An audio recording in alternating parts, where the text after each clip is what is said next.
29 মে আন্তর্জাতিক জাতিসংঘ শান্তিরক্ষী দিবস। দিবসটি উপলক্ষে রাষ্ট্রপতি, অন্তর্বর্তী সরকারের প্রধান উপদেষ্টা ও জাতিসংঘ মহাসচিব বাণী দিয়েছেন। সেনাবাহিনী প্রধান জেনারেল ওয়াকারুজ্জামান তার দেয়া বাণীতে বলেন, বাঙালি জাতি সর্বদাই শান্তি প্রতিষ্ঠায় বদ্ধপরিকর। জাতিসংঘ শান্তিরক্ষা মিশনে সর্বোচ্চ সংখ্যক শান্তিরক্ষী পাঠানো 119টি দেশের মধ্যে বাংলাদেশ দীর্ঘ সময় ধরে মর্যাদাপূর্ণ স্থান অক্ষুণ্ণ রেখে আসছে। জাতিসংঘের তথ্য অনুসারে বাংলাদেশ 2020 সালের জুলাই থেকে 2013 সালের অক্টোবর পর্যন্ত প্রথম স্থানে ছিল। তার আগেও কখনো প্রথম, কখনো দ্বিতীয় অবস্থানে ছিল। জাতিসংঘের ওয়েবসাইটে প্রকাশিত সর্বশেষ তথ্য অনুযায়ী 28 ফেব্রুয়ারি জাতিসংঘ শান্তিরক্ষা মিশনে শান্তিরক্ষী পাঠানো দেশগুলোর মধ্যে প্রথম স্থানে ছিল নেপাল। এ সময় মিশনে নেপালের মোট শান্তিরক্ষী ছিল 601 নারী সহ 5350 জন। দ্বিতীয় অবস্থানে ছিল 660 জন নারী সহ 5273 জন শান্তিরক্ষী নিয়ে রুয়ান্ডা। বর্তমানে বাংলাদেশ তৃতীয় শীর্ষ শান্তিরক্ষী প্রেরণকারী দেশ।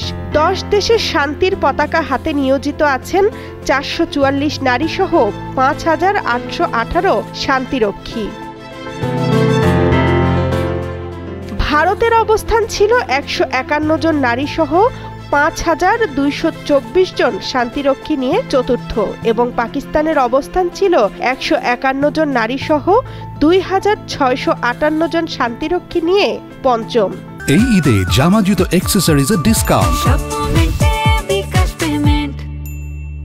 সর্বোচ্চ সংখ্যক শান্তিরক্ষী পাঠানো 10টি দেশের মধ্যে নেপাল, রুয়ান্ডা, বাংলাদেশ, ভারত ও পাকিস্তানের পরের অবস্থান যথাক্রমে ইন্দোনেশিয়া, ঘানা, চীন, মরক্কো ও তানজানিয়ার। নীল হেলমেট পরে বিশ্ব শান্তির মঞ্চে বাংলাদেশের পথ চলা শুরু 1988 সালে। তখন জাতিসংঘের ইরান ইরাক সামরিক পর্যবেক্ষক মিশনে 15 জন সদস্য পাঠিয়েছিল বাংলাদেশ। বাংলাদেশ নৌবাহিনী ও বিমান বাহিনী এই মিশনে দায়িত্ব পালন করছেন 1993 সাল থেকে। 1989 সাল থেকে নামিবিয়া মিশনের মাধ্যমে বাংলাদেশ পুলিশ জাতিসংঘ পরিবারের সদস্য হয়। 2010 সালে প্রথমবারের মতো বাংলাদেশ নৌবাহিনীর 2টি যুদ্ধজাহাজ ওসমান ও মধুমতি লেবাননে জাতিসংঘ শান্তিরক্ষা মিশনে যোগ দেয়। আইএসপিআর জানায়, বাংলাদেশের শান্তিরক্ষীরা বিশ্বের 43টি দেশ ও স্থানে 63টি জাতিসংঘ মিশন সফলতার সঙ্গে সম্পন্ন করেছেন। এসব মিশনে মোট 2,558,000 জন শান্তিরক্ষী দায়িত্ব পালন করেন। এর মধ্যে নারী শান্তিরক্ষী 3,645 জন।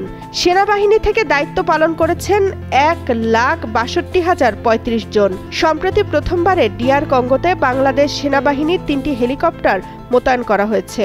বিশ্ব শান্তি রক্ষায় এ যাত্রায় 35 বছরে জীবন দিয়েছেন 168 বাংলাদেশি শান্তিরক্ষী। আহত হয়েছেন অন্তত 257 জন।